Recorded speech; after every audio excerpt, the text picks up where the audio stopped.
Hi folks, I'm Nate with Two Guys in a Ride. Today Rob and I are out here at Back to the 50s car show, and we're here with Doug Cruz. and we have an amazing car behind us that you have done. So what do you have? Thank you. That's a 1928 all-steel Ford Roadster. Now when you bought the car, was it like this, or have you done all the modifications on it? No, when I bought it, it was a solid old car, and Chuck DuPaul was building a new chassis for it, and I talked him into selling the old car and the new chassis, and I started from there. Okay, so what was your draw into doing this? I mean, why not put it into landscaping, or why into a car? I've always been a car guy. I've got a 55 Chevy also that I restored years ago. Okay. And always wanted to build a Roadster. Sold a 59 El Camino out here one year, and started searching for a new Roadster to build. Yeah. Okay. Let's start in the front here, because you've done some modifications you can just see from the fenders. So tell us what you've done right here. There's about 22 modifications on the car. The obvious one, of course, is a 32 Ford grille. That's a new metal grille. Personal decision. The Model A normally has the flat chrome grille. The front fenders here, the way they swoop in, and then I cut them going back in again. Instead of coming across like that. Yep. Coming across to that pan that's normally across there. Yep. Got some some old Harley Davidson lights I use for turn indicators down below. And King Bee headlights in front, which look a little different because I cut the bar off the headlight bar that usually goes between them, and just have them on the single mount on the fenders. All right, so you've gone so far as to modify the parts you put on the car. Yeah. You sound like an artist. Do you have some art background? I graduated from Minneapolis College of Art and Design, so I kind of knew what I wanted to do. So this has kind of been my canvas for 7 years it took to build it. Wow. Yeah. Now let's talk about the engine. That's not the original. That's not the original. It's not a big power plant. It's kind of pretty, but it's very nice. It's just a Chevy small block engine. With the sheet metal valve covers, looks a little larger. Got a 4-inch setback on the firewall to get it in there. Okay. 4-barrel carburetor and a custom air cleaner that I bought that has John Kosmosky's signature on there. Hey, I like that. That's unique. Whew. On top of everything He's a legend. He's a legend. Now, roughly how much horsepower is that producing? Oh, I think it's only, I don't know, between 250... 300, something like that. But for a car with this weight, 2,000 pounds. Yeah, that's all I needed. Moves it right along. It is backed up with a 5-speed Camaro transmission, so that helps a lot. That helps, certainly. Yeah. So let's talk about the paint job on this, because it is just amazing. You painted it yourself? No, my godson Aaron Wackels from Extreme Paint Auto Body and Marine helped me do this. I did all the body work, all the fabrication, all the sanding, sealing, priming, and then we brought it up to his booth, and we did the body work, and he did all the clear coat and sanding and buffing. Okay, and it's a House of Color paint? House of Color paint. It's Brandywine. Okay. It's in their shimmering series. It is beautiful, especially in the light. Yeah, changes. Man, it changes. It looks dark when you come up to it and changes. Now you have some subtle details in the paint here. You want to point those out? Well, this is Brandywine, and it's done over black. So we painted everything black first to get this deep color, and then the Brandywine. Okay. So it's got a third color on it. You can pick it up on the. I hand fabricated those and put those on there, but that's gray. Okay. So is it up in here in my radiator. It's got a gray stripe that separates the black on the surface from the Brandywine down below. And then you've got another added black. I also added that same metallic gray along the edge of the fenders. 32 Ford running boards. I like the curve edge on them, and then added the metal strip down the side to continue that gray down the side. And then the very top right here is black.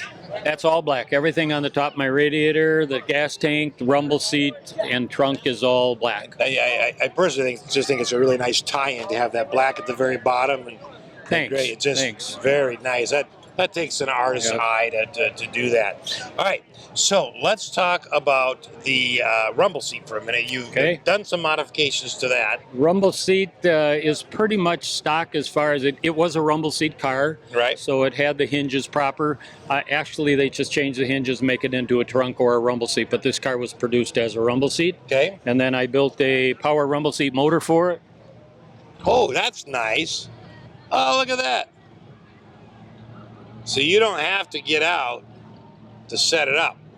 No, I don't, and it's kind of cool because you don't have to lean against a fat fendered car and reach over there with your belt buckle to get at the handle in the middle of the car. Especially not with a paint job like this. Exactly. Okay. What have you modified on the interior? You know about the transmission, Yep. but anything else? Suicide doors. We changed these to that's suicide sweet. doors. I like that. They aren't normally.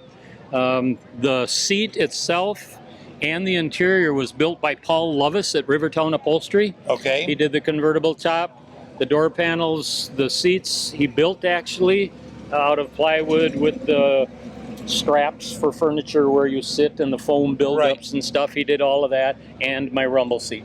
Wow. Fantastic job on the top. Very nice job. You know, I got to say, I like it with the top up. You usually see these with the top down. Yep. And I like that look on this car. A little different today. Yeah, I like it with it up. I like it with it down. Yesterday I had it off completely, and that's kind of my favorite look, but I wanted to show it different today with the top. Such a nice top. I just like that. Maybe it's the light because it's the top is black, and then you get that sharp contrast with the red. Yeah. Wow. Okay, so you have a modified accelerator pedal. That's either been re-chromed or... Yeah, that's not stock from the Model A, but it's a piece probably out of Speedway. Okay. But I did build the two pedals for the clutch and the brake over there.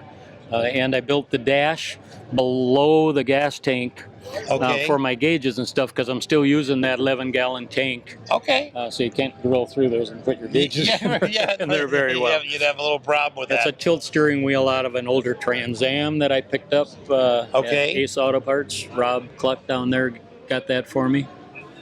And reproduction banjo steering wheel. Okay. So. And then what was? Oh, this is your power button for your.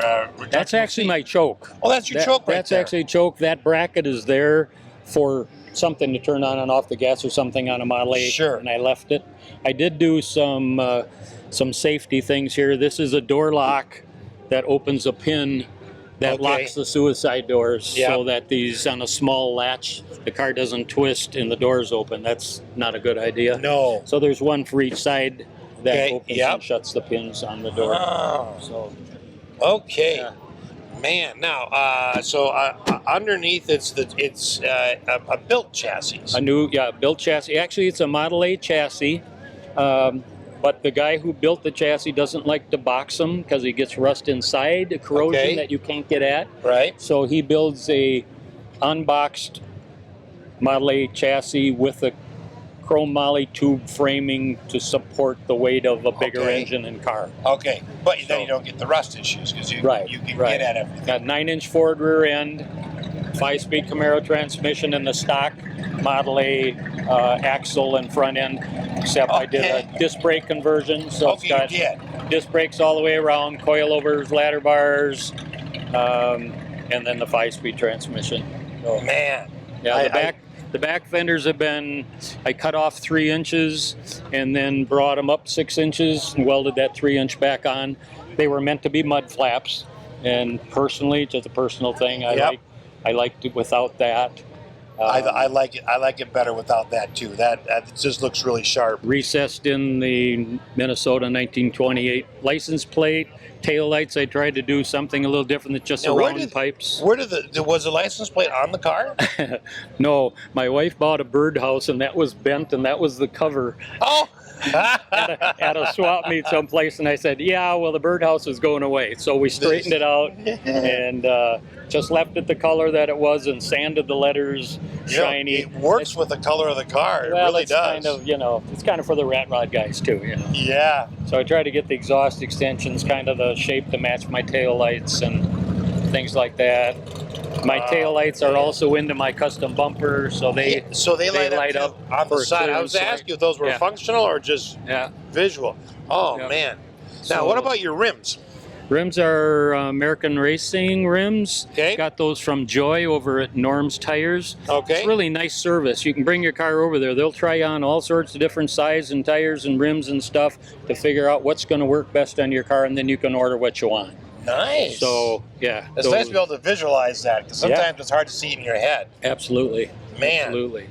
I got to tell you, Doug, you're a man of many talents. Thank you. Not everyone could visualize A and then B, make it happen. Thank you. 7 years or 100 years. 7 winters, yep. That's incredible. You're a very, very talented man. Thank you. And thank you for bringing this out and sharing it with us welcome. today. Thank you. We sure appreciate it. Thank you, guys. Thanks for watching.